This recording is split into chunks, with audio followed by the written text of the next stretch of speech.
here's a common myth that I bet you believed, and that is that when you cut a worm in half, two worms, or they can kind of make another worm of themselves. So then, if you cut one worm in half, it'll become two worms, and so on and so forth. This is a myth, okay? Because the thing is, the worms that you're cutting, earthworms pretty much, they have a head and a tail. Okay, most worms do. Head and a tail. It's not like they have two heads or something. I know that they like to go different ways. It's kind of like you walking forward and backward.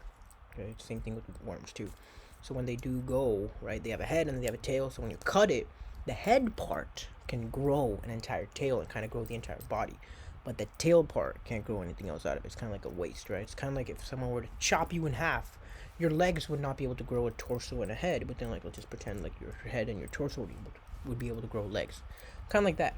So then the worms themselves, when you chop them, one part, so it's technically still gonna only be one worm, when the body is like kind of back to normal. So yeah, I mean, I wouldn't recommend you guys go try this, but yeah, if you really want to check it out, I mean, YouTube videos, right? There's a bunch of videos on this, and yeah, so then. But the cool part about worms though is that you could cut them at like 1/300th of the worm, so like the very very top, and it'd be able to just grow the rest of it back, which is pretty crazy. Which is pretty much like if someone were to like cut your pinky toe and then you're able to just grow fully back. So yeah, worms are cool like that. Hope you guys enjoyed that myth being busted. Thank you guys for watching. See you tomorrow.